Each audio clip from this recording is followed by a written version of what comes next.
Queridos, vamos abrir a palavra de Deus na primeira carta de Paulo aos Coríntios, capítulo 1. Nós vamos hoje do verso 18 até o verso 25, dando continuação à nossa série de mensagens nessa importante carta do Novo Testamento. Todas são importantes, mas quando eu falo importante, eu me refiro à sua relevância. Os assuntos que são tratados na primeira carta de Paulo aos Coríntios são muito parecidos com os problemas que as igrejas enfrentam nos dias de hoje. Então, por isso que eu creio que é uma dessas cartas que merecem um estudo sempre mais aprofundado. 1 Coríntios, capítulo 1, do verso 18 a 25. Certamente a palavra da cruz é loucura para os que se perdem, mas para nós que somos salvos, ela é o poder de Deus. Pois está escrito: destruirei a sabedoria dos sábios e aniquilarei a inteligência dos inteligentes. Onde está o sábio? Onde está o escriba? Onde está o questionador desse mundo? Não é fato que Deus tornou louca a sabedoria desse mundo? Visto que na sabedoria de Deus o mundo não o conheceu por sua própria sabedoria, Deus achou por bem salvar os que creem por meio da loucura da pregação. Porque os judeus pedem sinais e os gregos buscam sabedoria. Mas nós pregamos o Cristo crucificado, escândalo para os judeus, loucura para os gentios. Mas para os que foram chamados, tanto judeus como gregos, Cristo é o poder de Deus e a sabedoria de Deus, porque a loucura de Deus é mais sábia do que a sabedoria humana, e a fraqueza de Deus é mais forte do que a força humana. Aqui nós estamos diante do primeiro argumento que o apóstolo Paulo vai usar para tratar o problema das divisões na igreja de Corinto, que era apenas um dos muitos problemas que afligiam aquela igreja. Das igrejas neotestamentárias, talvez seja a igreja mais complicada, que tinha mais problemas e que deu mais trabalho ao seu fundador, que foi o apóstolo Paulo, que acabou gerando uma correspondência de 4 missivas, das quais 2 estão preservadas aqui no cânon bíblico. Alguns desses problemas tinham a ver com disciplina, falta de zelo da liderança com relação a membros que estavam em pecado. Outras questões tinham a ver com o uso da consciência cristã, particularmente na comida sacrificada a ídolos e também na visão sobre casamento, novo casamento e divórcio. Muita coisa, muito problema relacionado com o culto e, em particular, o uso dos dons espirituais, especialmente línguas e profecia. A gente vai se dedicar bastante com detalhes a isso quando chegar nos capítulos 11, 12, 13 e 14. A igreja, enfim, era uma igreja que estava cheia de problemas doutrinários e problemas práticos, embora predominassem os problemas práticos. E um deles era exatamente isso. Esse, que havia a formação na igreja de partidos em torno dos grandes pregadores que tinham feito, de alguma maneira, história na vida da comunidade recente. Paulo, que era o fundador da igreja, Apolo, que foi o pastor que veio para substituir Paulo, Pedro, que era o grande pregador conhecido daquela época, especialmente pelo seu sermão no dia de Pentecostes, e havia um grupo que preferia optar por ser o grupo de Cristo, e nós já tecemos algumas observações sobre esse grupo, voltaremos a falar deles mais adiante. O ponto é que a igreja se reunia no mesmo lugar, mas internamente ela estava rachada.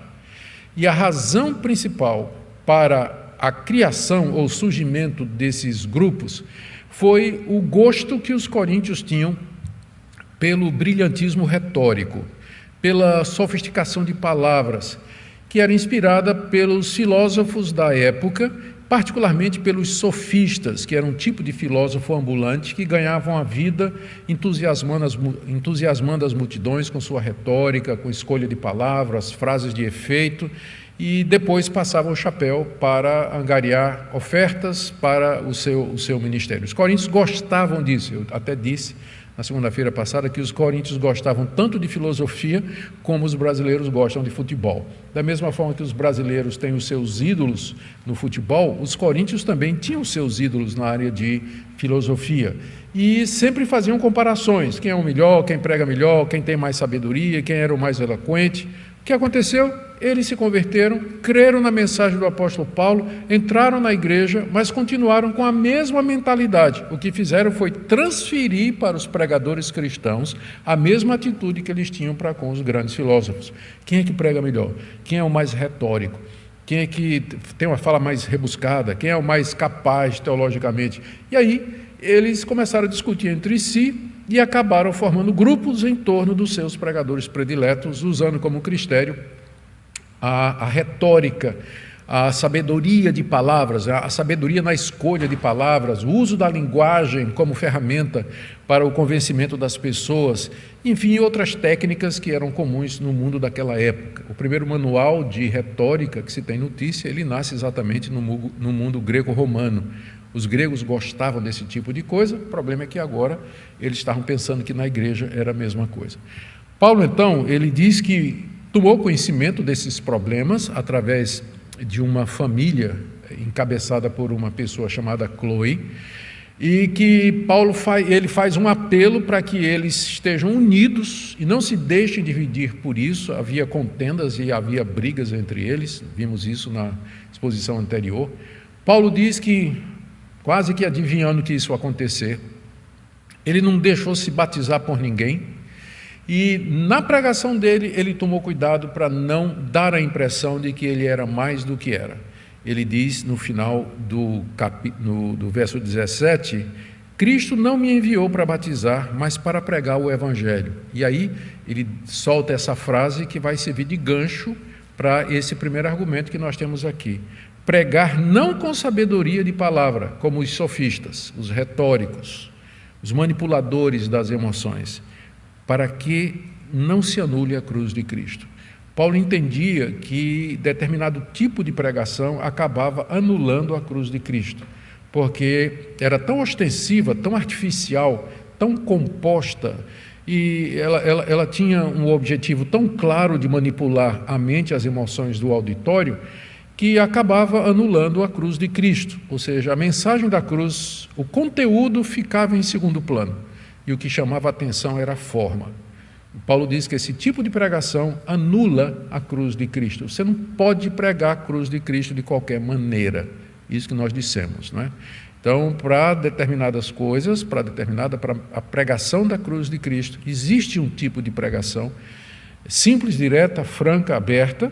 É claro, ela pode usar da dinâmica natural da comunicação, mas nunca como um fim em si mesmo, chamando a atenção para o pregador, para a eloquência dele, a ponto de que as pessoas saiam de lá impressionados com o pregador, mas sem nenhum conteúdo espiritual, sem ter aprendido absolutamente nada.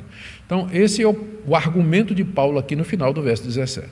E aqui, do verso 18 até o verso 25, ele desenvolve o seguinte argumento, que a pregação da cruz, que é algo simples, despojado, que foi o que ele fez lá, representa o ápice da sabedoria de Deus.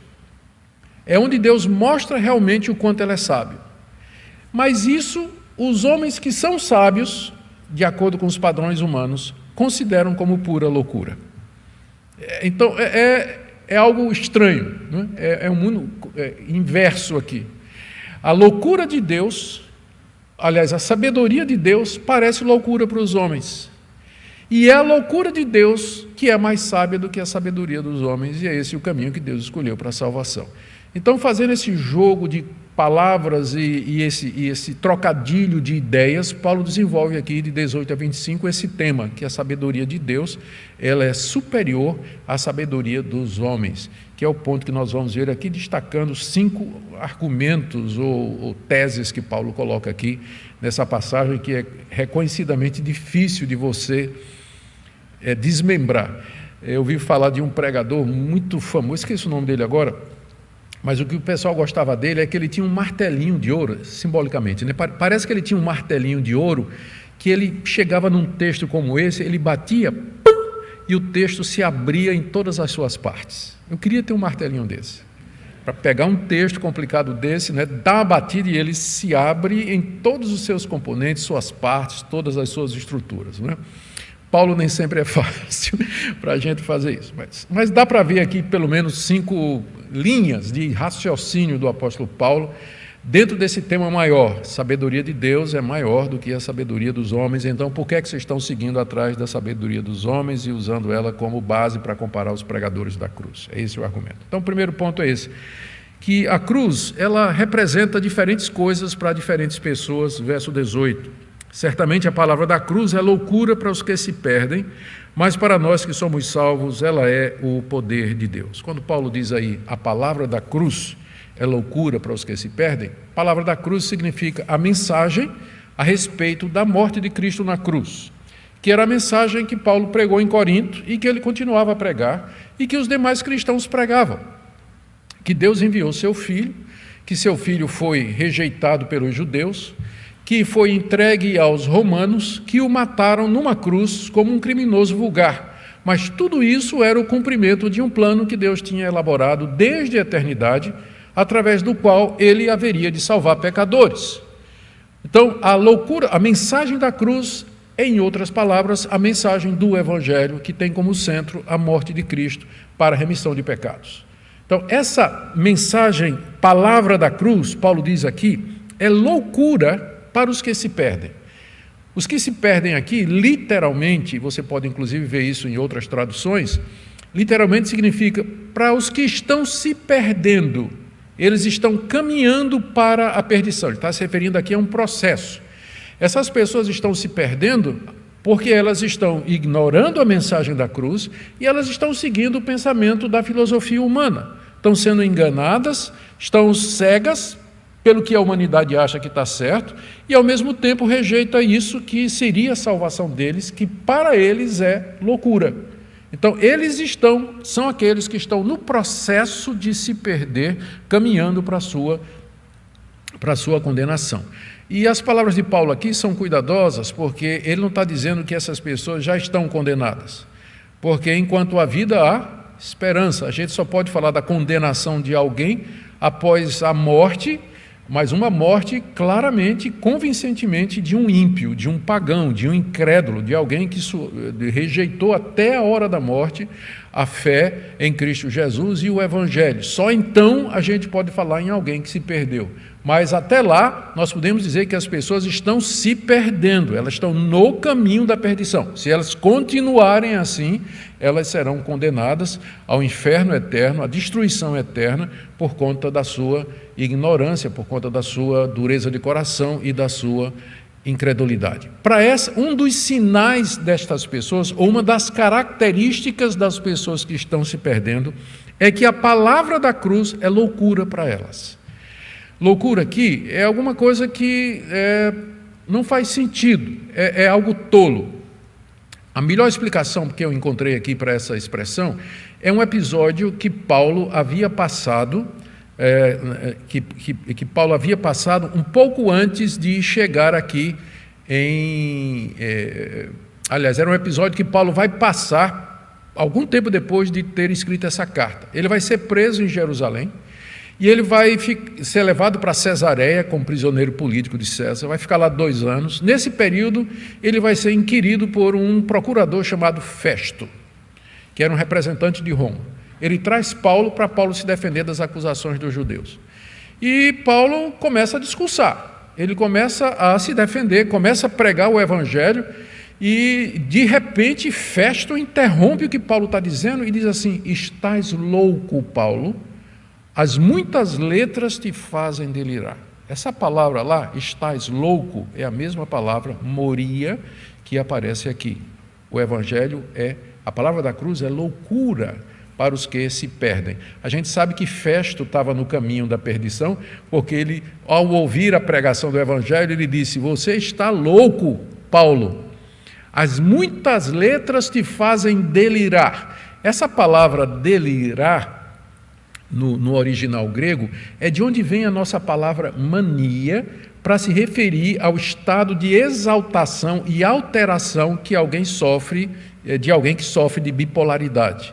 Então, é a palavra mania no grego, vem exatamente daí, que significa alguém que está delirando, alguém que está fora de si. Então, para o ímpio, para aqueles que estão se perdendo, a mensagem da cruz é história inventada por gente que está fora de si, que está delirando, que está alterada, que perdeu o sentido da realidade. É assim que a mensagem do Evangelho parece para o mundo. E quando você encontra pessoas que olham para a cruz, a mensagem da cruz, e tem essa reação, isso é loucura, isso é demência. e vocês estão alterados, vocês estão delirando, então você sabe que essa pessoa ela está no caminho da perdição, a menos que alguma coisa aconteça na vida dela que a salve, que a tire dessa situação. Para os que estão se perdendo, a mensagem da cruz é loucura, diz o apóstolo Paulo. Mas, veja o que ele diz aí no final do verso 18. Para nós que somos salvos, e aqui ele se inclui, aqui ele se coloca. Essa tradução também ela não está muito boa, porque Paulo disse a mesma coisa. Ele não disse que ele disse com relação aos perdidos. Ele disse literalmente, nós que estamos sendo salvos. E se você verificar aí outras alternativas de versão, você vai ver que algumas outras versões enfatizam isso. Paulo não está dizendo nós que já estamos salvos. Embora isso é verdade, a Bíblia diga que quem crê em Jesus Cristo, ele já tem a vida eterna. Mas há um sentido em que a salvação é um processo, porque ela envolve não somente a fé inicial em Cristo Jesus, mas tem todo o processo de perseverança, de santificação, de mudança de vida, até que a gente morra firme no Senhor. Então, num certo sentido, a salvação ela é um processo, e é isso que Paulo está dizendo aqui. Para nós que estamos sendo salvos, e qual é a evidência que você tem de que você está sendo salvo? É que a palavra da cruz não é loucura para você, ela é o poder de Deus. É a forma poderosa pela qual Deus livra você da sua culpa, da sua condenação, dos seus pecados, não somente da culpa deles, mas do domínio, do controle do pecado na sua vida. O Evangelho é um poder. O Evangelho é o poder que vem de Deus, porque é necessário uma ação poderosa de Deus para nos livrar desse caminho para a perdição, no qual as pessoas pensam que o Evangelho é loucura. Então, essa mudança de gente que está se perdendo e que acha que o Evangelho é loucura, para o outro lado, para que ela seja salva, somente um poder pode fazer isso, que é o poder de Deus. Somente o poder de Deus vai fazer com que as pessoas vejam a cruz de maneira diferente do que o mundo vê, como uma demência, como alguma coisa absurda, uma mensagem que não faz o menor sentido. E através da história da igreja, essa tem sido uma das maiores críticas ao cristianismo, né? A gente ridiculariza, né, com a ideia, como assim? Não é? Durante a Alemanha de Hitler, né, com o surgimento do Terceiro Reich, e houve uma tentativa de mudar o cristianismo alemão para seguir mais uma versão ariana, né, da pureza da raça. Os arianos diziam assim, eu não quero colocar a culpa dos meus pecados nos ombros de ninguém, isso é um conceito judaico. Por isso que eles perseguiram os judeus, né, porque achavam que a história da cruz tinha origem nos judeus. Então eles disseram, isso aí é coisa dos judeus, eu sou ariano, eu quero ser responsável pelos meus próprios pecados. Uau! Né? Está igual aquela multidão que no dia da crucificação de Cristo disse que caia sobre nós e sobre os nossos filhos o sangue dessa pessoa. Então, para o mundo, realmente é loucura que um outro vá levar a culpa dos seus pecados diante de Deus para que você seja salvo. Mas é exatamente essa a palavra da cruz. Então, primeiro ponto do apóstolo Paulo aqui, a gente vai ver depois que ele está costurando aqui um argumento, é que a cruz representa coisas diferentes para diferentes pessoas. Para os que estão se perdendo, completa loucura. Mas para aqueles que já foram alcançados pela graça de Deus, na verdade, é o poder que os salva da condenação. O segundo ponto aqui está de 19 a 20. E é esse, que o homem, o ser humano no seu estado natural, ele é impotente para chegar a esse conhecimento por si mesmo. Toda a sabedoria humana, toda a erudição, todo o conhecimento filosófico da época, e lembrem que no tempo de Paulo, a filosofia grega ela estava vivendo o seu ápice, né, com suas escolas, muito famosa. Paulo diz que toda a sabedoria humana não é suficiente para que se chegue ao conhecimento de Deus. Versos 19 e 20. Pois está escrito, destruirei a sabedoria dos sábios e aniquilarei a inteligência dos inteligentes. Onde está o sábio? Onde está o escriba? Onde está o questionador desse mundo? Não é fato que Deus tornou louca a sabedoria desse mundo? Aqui Paulo cita duas passagens do profeta Isaías com o objetivo de estabelecer algumas verdades, que eu vou dizer quais são, mas primeiro vamos para as citações. A primeira citação é de Isaías 29:14. Aqui, Deus, falando através do profeta Isaías, está repreendendo a nação de Israel, porque eles se achavam muito sábios, se achavam muito capazes, mas estavam rejeitando a pregação do profeta, que chamava o povo ao arrependimento e que dizia que Deus haveria de castigá-los se eles não se arrependessem, como de fato aconteceu. Os judeus não creram na mensagem do profeta Isaías, continuaram no caminho da idolatria e Deus trouxe os babilônicos, cerca de 700 anos antes de Cristo, que invadiram o Reino do Sul, cercaram Jerusalém, arrasaram a cidade, mataram milhares de judeus e levaram o resto cativo para a Babilônia. E eles deveriam estar vendo isso, porque eles estavam quebrando a aliança de Deus, praticando idolatria, desobedecendo a Deus, e Deus mandou o profeta disse, vocês têm que se arrepender, mas eles já achavam que eram sábios. Então o profeta disse essas palavras aqui, eu quero ler para vocês, deixei marcadinho aqui. Continuarei, Deus falando através de Isaías, continuarei a fazer obra maravilhosa no meio desse povo. Sim, farei uma obra maravilhosa e um prodígio, de maneira que a sabedoria dos seus sábios será destruída e o entendimento dos seus entendidos desaparecerá. Ou seja, os entendidos aí, os sábios, os profetas, estão dizendo que não vai acontecer nada, mas eu vou fazer uma coisa no meio de vocês que vai acabar com a sabedoria dos entendidos e vai destruir o entendimento dos sábios. Isso era o que o profeta Isaías disse ao povo da sua época. Paulo pega essa passagem e usa aqui em 1 Coríntios como um princípio. O princípio é esse, que Deus confunde a inteligência dos arrogantes. Deus confunde a maneira deles pensar. Eles podem pensar que eles têm todo o conhecimento, que eles conhecem todas as coisas, que têm um domínio da ciência, da arte, da tecnologia, mas Deus confunde o pensamento deles para que eles não vejam a simplicidade da realidade da vida e do caminho da cruz, de forma que um crente, por mais simples que ele seja, desse ponto de vista, ele é mais sábio do que um PhD em astrologia. Porque Deus confunde a inteligência das pessoas arrogantes que acham que elas podem conduzir seu próprio caminho ou viver sem Deus. Esse é o primeiro ponto de Paulo aqui nessa citação de Isaías. A segunda citação está aí no verso 20. Onde está o sábio? Paulo aqui está se referindo mais uma vez a Isaías, só que dessa feita no capítulo 44, verso 25. E aqui já é uma situação mais ao contrário, né? Vocês sabem que a partir do capítulo 40 de Isaías, Deus já começa a falar da restauração de Israel. Até o capítulo 40, Deus está dizendo, vocês vão ser levados para o cativeiro. A partir do capítulo 40, Deus diz, mas eu vou trazer vocês de volta. E aí, essa profecia é para um povo que está no cativeiro, que está desanimado.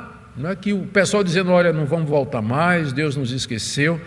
Aí Deus diz, olha, eu frustro os sinais dos que profetizam mentiras, gente profetizando, Deus nos abandonou, estamos perdidos. Eu frustro os sinais dos que profetizam mentira e faço com que os adivinhos fiquem parecendo tolos. Obrigo os sábios a recuar e transformo o saber deles em tolice. Essa é a segunda passagem que Paulo cita e que vem na mesma direção. Deus confundindo, Deus escapando, Deus se tornando misterioso, Deus se ocultando da sabedoria humana por causa da arrogância do homem. Deus se deixa achar pelo humilde de coração, mas o arrogante, ele nunca vai encontrar a Deus, Deus se esconde dele, Deus confunde ele. Deus manda o erro para ele. Quem diz isso não sou eu não, gente. Nem foi Calvino. Quem está dizendo isso é Paulo, lá em 2 Tessalonicenses, capítulo 2. Porque as pessoas rejeitam a verdade do Evangelho, Deus envia a operação do erro. Deus manda o engano, exatamente por conta da arrogância. Daí vem a pergunta de Paulo. Vamos agora voltar aqui. Verso 20. Onde está o sábio? Onde está o escriba? Onde está o questionador desse mundo? O que ele está perguntando aqui é o seguinte, o que é que essas pessoas nos disseram a respeito de Deus? O sábio aqui, provavelmente é o filósofo, o grande filósofo que perguntava inquiria sobre as coisas, a origem do mundo, se existe um Deus, se esse Deus existe, como é que ele se relaciona conosco, como é que as coisas funcionam, por que é que existe alguma coisa em vez de nada. Esse era o sábio. Onde está o escriba? O escriba era o sábio dos judeus, era o perito na lei de Moisés, era o religioso que sabia de tudo. E o questionador ou inquiridor, o pesquisador, geralmente se referia aos sofistas que iam para a praça pública levantar questões retóricas a respeito da realidade. Já falamos bastante a respeito disso. O que Paulo está dizendo é, esse pessoal nos levou a quê? Que conhecimento de Deus eles nos trouxeram? Cada filósofo é uma cabeça. Estude filosofia grega, filosofia antiga, e você vai ver que cada filósofo é uma cabeça. E que geralmente um grande filósofo, ele gerava um discípulo que se levantava para contradizer as ideias do seu mestre. Era uma contradição completa, como hoje. Ciência, ciência, ciência. Está na manchete de ontem e hoje que a Organização Mundial da Saúde está dizendo, nós nunca mandamos fazer lockdown. Lockdown é uma droga, não funciona. Mas como não mandaram? Claro que mandaram. Então, a instabilidade, né? A falta de certeza, de convicção e de conhecimento, até hoje, da ciência, a própria ciência se contradiz. A própria ciência se contradiz. Onde está o escriba? Onde está o sábio? Onde está o questionador desse mundo? Aí vem, final do verso 20. Não é fato que Deus tornou louca a sabedoria desse mundo?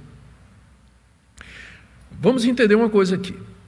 Quando Paulo diz que Deus tornou louca a sabedoria desse mundo, ele não quer dizer que nada do que os incrédulos produzem presta. Porque não é esse o ponto aqui. Nós cremos, e Paulo, sem dúvida, né, na graça comum, pela misericórdia de Deus, as pessoas, mesmo que não acreditem em Deus, elas podem fazer descobertas relevantes para o bem da humanidade. Na área da medicina, na área da tecnologia, na área da saúde, na área da matemática, na área da física, química, biologia, claro. Hoje, inclusive, nós desfrutamos de muitas dessas descobertas que foram feitas por gente descrente. Mas a sabedoria que Paulo está falando aqui, que Deus tornou louca, é essa tentativa de entender e dar resposta às grandes questões existenciais do homem, sem levar Deus em consideração. De onde nós viemos, quem nós somos, qual a origem do mal, por que é que somos assim? O que é que vem depois da morte? Existe um Deus? Por que é que o universo parece ter um design, parece ter um propósito? A tentativa de responder às grandes questões existenciais, sem levar Deus em referência, é isso que Paulo chama de loucura. O homem, por mais inteligente que seja, por mais pesquisador que ele seja, e nós já temos aí quantos mil anos de história de civilização, ele continua fazendo as mesmas perguntas em toda a geração, porque simplesmente ele não tem a resposta. Porque a revelação natural, aquilo que você pode aprender pela natureza, pelo estudo de você mesmo, pelo estudo das leis que governam o nosso mundo, elas mostram evidentemente que há um Deus, que há uma inteligência, mas elas não trazem o conhecimento salvador de Deus. Só através de revelação, quando Deus revela, Deus é um Deus que se esconde.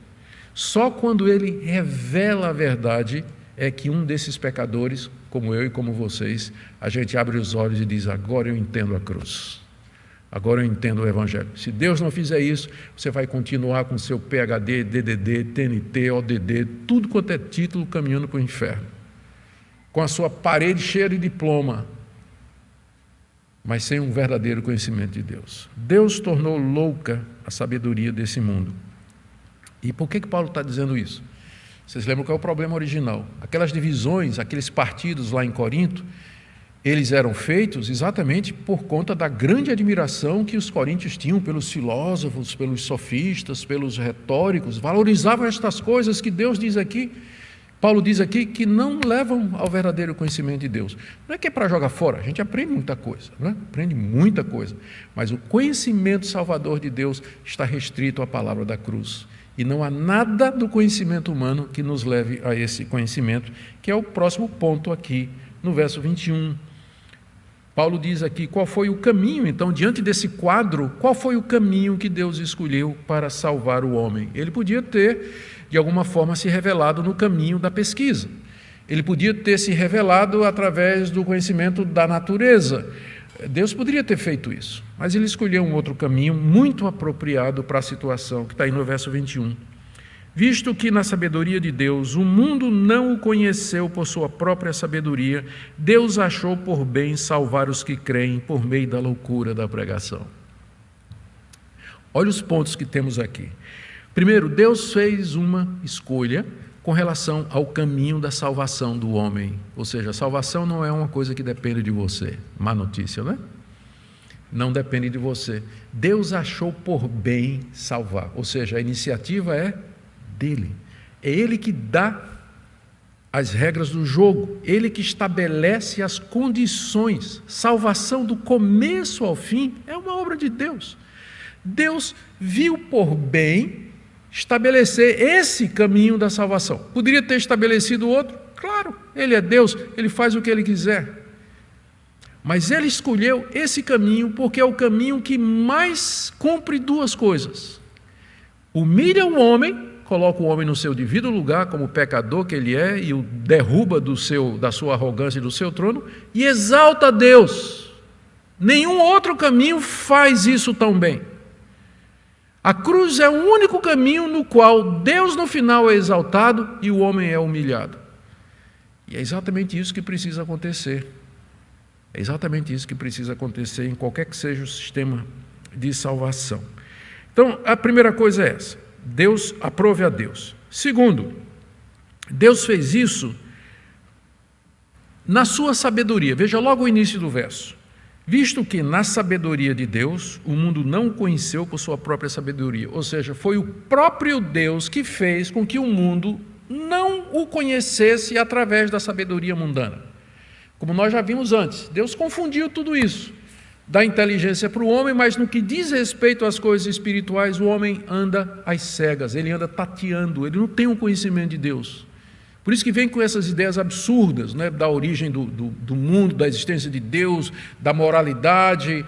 O homem está absolutamente perdido. O termo já foi definido no início. Eles estão caminhando para a perdição. Já foi definido no início. Então, quem foi que fez isso? Resposta, o próprio Deus. Na sua sabedoria, Deus resolveu que o homem não se salvaria pela sua própria sabedoria, quer dizer, pela sabedoria humana. Mas Deus achou por bem salvar os que creem por meio da loucura da pregação. Ou seja, só há um caminho pelo qual os que se perdem podem ser salvos. É se eles crerem na loucura da pregação. Aqui pode ser traduzido como a pregação da loucura que é a cruz. A loucura da pregação, de fato, a pregação, nós parecemos loucos, né, para o mundo.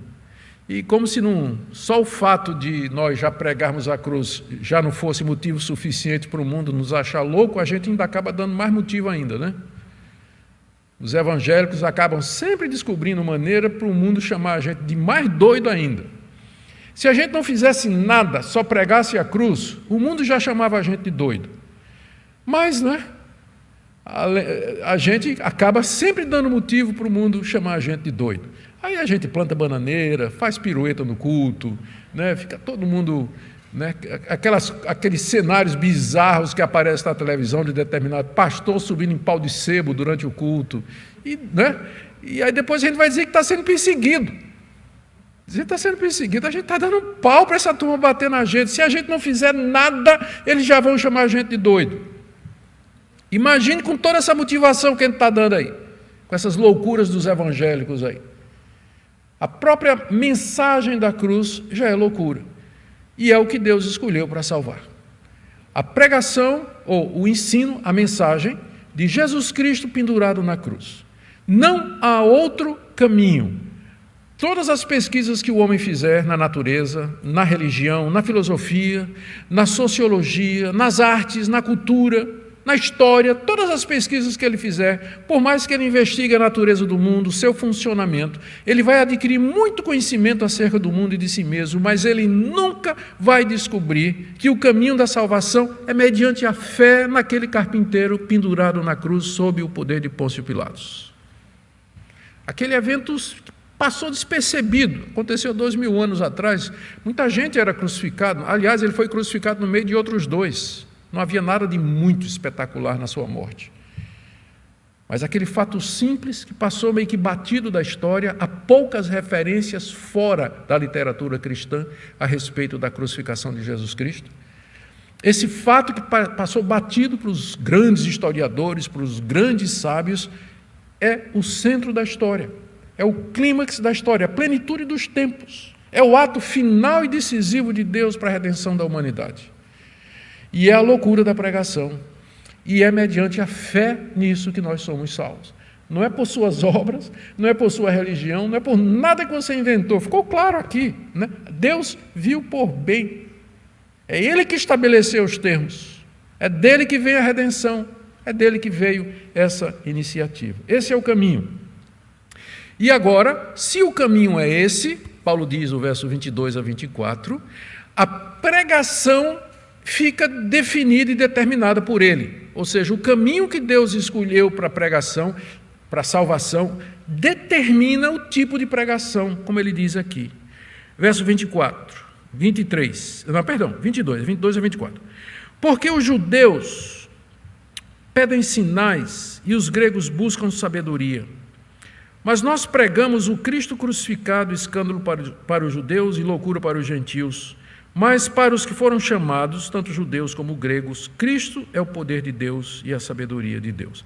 Nesses 3 versículos, o que o apóstolo Paulo está dizendo é, uma vez que o caminho de Deus para a salvação é a cruz, cabe que a missão do pregador é pregar a cruz e nada mais, porque nada mais vai salvar. A gente pode entreter a nossa audiência com histórias, com conversas, já falei aqui do uso de meios que tornam o culto algo mais gostoso e atraente e tudo, mas nada disso vai nos livrar do nosso problema fundamental, que é a culpa dos nossos pecados e a condenação eterna.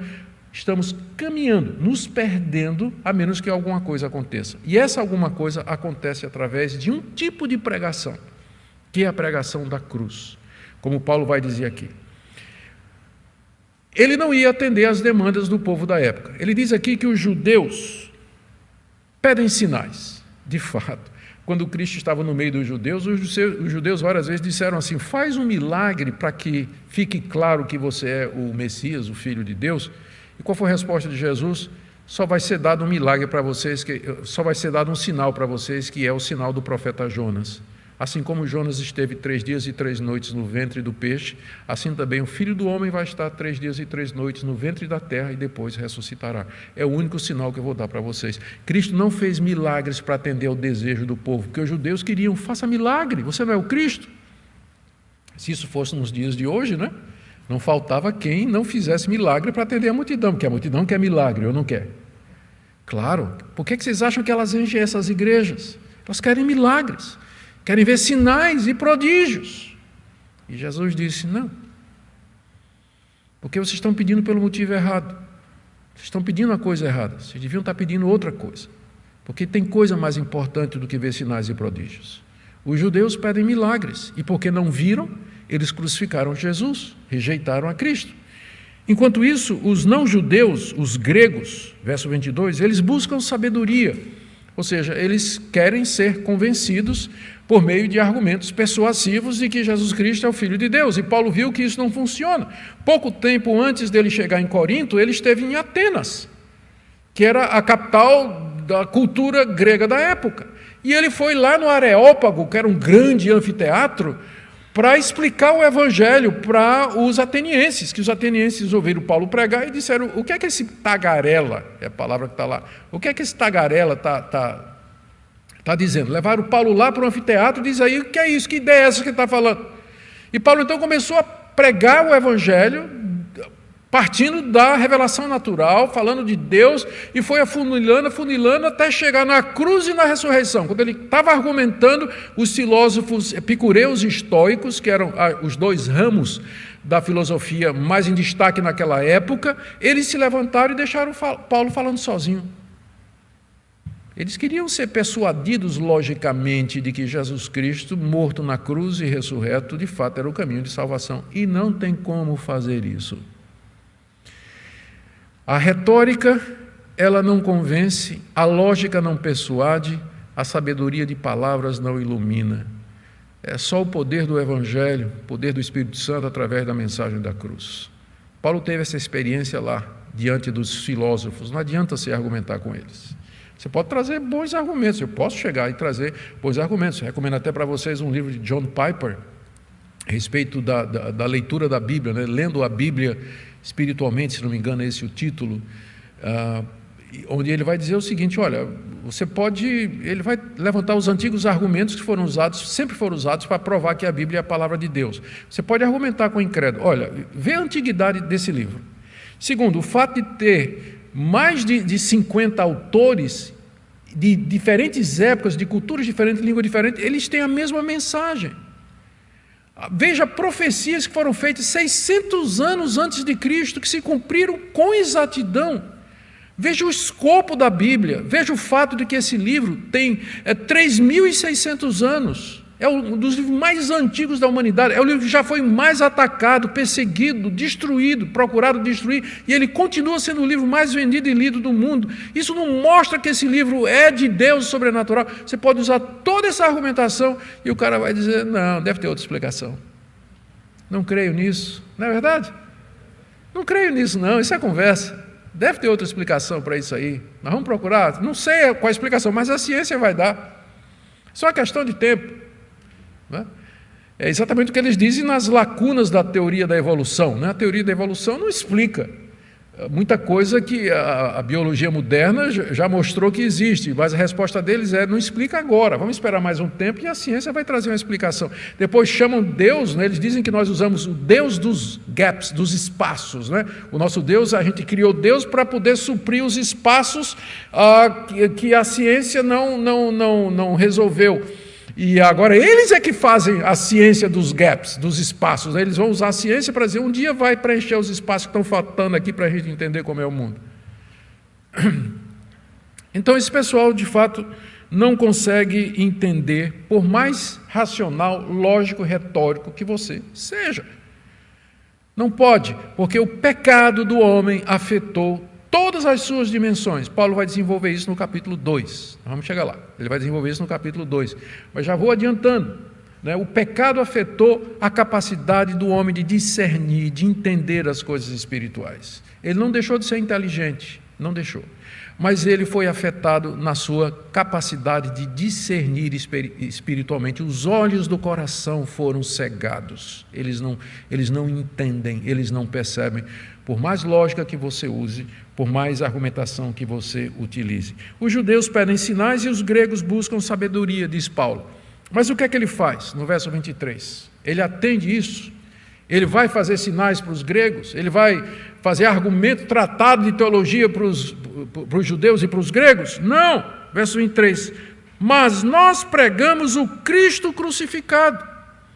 Ou seja, o caminho da salvação determina a pregação. Se Deus determinou salvar a humanidade pela loucura da pregação, qual deve ser a missão do pregador? Pregar Cristo crucificado. Ainda que seja escândalo para os judeus, porque para os judeus era um escândalo. Um Messias pendurado na cruz, lá no livro de Deuteronômio está dizendo: maldito é aquele que for pendurado na cruz. E Paulo repete em Gálatas, no livro de Gálatas diz: Cristo se fez maldição por nós quando ele foi pendurado na cruz. Então a ideia de um Messias pendurado numa cruz era uma blasfêmia para o judeu. Cristo crucificado, até hoje, é é escândalo para os judeus e continua sendo loucura para os gentios até o dia de hoje. A mensagem do Evangelho continua sendo loucura. Delírio, né? Como disse Festo para Paulo: as muitas letras te fazem delirar. Você está aí numa crise, né, Paulo? Você está alterado, você está vendo coisa, Paulo. Você está vendo coisa. Esqueceu o teu remédio hoje de manhã, você está nessa situação assim. É assim que o mundo olha para nós. Apesar disso, Paulo diz: eu prego a Cristo e esse crucificado. Na carta aos Romanos ele vai dizer: eu não me envergonho do Evangelho. Não me envergonho, ainda que as pessoas pensem isso a respeito dele. Cristo, que é o poder de Deus e a sabedoria de Deus. A conclusão de Paulo está aí no verso 25. Porque a loucura de Deus é mais sábia do que a sabedoria humana, e a fraqueza de Deus é mais forte do que a força humana. Esse é o ponto todo que ele quis desenvolver aqui. Esse é o resumo do que ele disse até agora. No contexto das divisões que eram feitas por conta das preferências por brilhantismo de retórica, sabedoria e conhecimento, então aqui é um tapa na cara dos coríntios, não é? É um tapa na cara dos coríntios. A loucura de Deus, que é a cruz, é mais sábia do que toda a sabedoria humana. E a fraqueza de Deus, um Cristo pendurado numa cruz, é símbolo de fraqueza, derrotado, vencido, sofreu, apanhou dos seus inimigos, foi pregado numa cruz, exposto ao ridículo, fraqueza. Mas essa fraqueza de Deus é mais forte do que a força humana. A fraqueza de Deus na cruz, Deus ali se enfraqueceu para que ele pudesse conquistar, para que ele pudesse vencer, para que pudesse resgatar pecadores, pessoas que estão indo no caminho da condenação. Esse é o ponto, gente, o primeiro argumento que Paulo usa contra as divisões. Lembra o que eu disse no início? É impressionante como o apóstolo Paulo ele não consegue resolver um problema prático sem antes fazer teologia. Ele podia simplesmente chegar para os coríntios e dizer assim, quem são os líderes aí? Aqui no meu gabinete, vou disciplinar todo mundo. Pronto, resolvido o assunto no mesmo dia. Mas o que é que esse pastor de almas faz? Ele expõe teologia. Vou dizer a vocês porque é que a raiz das divisões entre vocês está errada. É porque vocês estão valorizando aquilo que diante de Deus não tem valor. Vocês estão exaltando o homem. Quando Deus, na verdade, na cruz, pronunciou o veredito dele sobre o homem. Eis o que Deus pensa do homem. Está ali o representante do homem crucificado, morto. É isso que o homem é. Vocês estão valorizando o homem. E por isso que vocês estão fazendo essas divisões. Eu queria tirar algumas conclusões aqui para nós, são breves, eu já mencionei algumas delas. Primeiro, já falei disso, que o estudo da filosofia, retórica, lógica, tudo isso é bom, mas não é isso que vai converter. Não quero desanimar ninguém que está estudando. Quanto mais você estudar, melhor. Todo conhecimento é de Deus, é bom. Toda coisa boa, toda verdade vem de Deus. Então, quanto você puder estudar, aprender, fazer curso, se aperfeiçoar, isso é bom. Eu não tenho problema com ciência, meu problema é com cientificismo. Eu não tenho problema com a racionalidade, meu problema é o racionalismo. Eu não tenho problema com o estudo da natureza, meu problema é o naturalismo filosófico. Então, faça as devidas distinções, expurgue aquelas coisas que partem de princípios pecaminosos e você vai ter um bom conhecimento, você vai conhecer as coisas de Deus, é importante.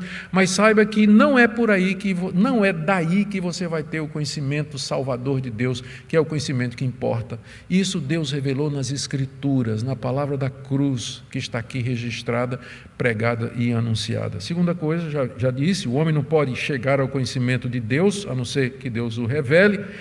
Terceiro, eu não quero forçar muito esse ponto, porque não é o ponto de Paulo aqui, mas ele vai falar disso. Ele continuamente está dizendo, vocês foram chamados. Vocês foram chamados. Então, é impossível deixar de perceber que tem que ter uma ação de Deus antes da conversão para que alguém creia. Mesmo que Paulo não esteja falando aqui de eleição, de predestinação, de escolha, ele não está falando de nada disso aqui, mas é impossível você ler isso aqui e não chegar à conclusão que se Deus não vier em nosso socorro, abrindo os nossos olhos, nós vamos ficar cegos pelas teorias humanas, pela sabedoria humana e vamos nos perder.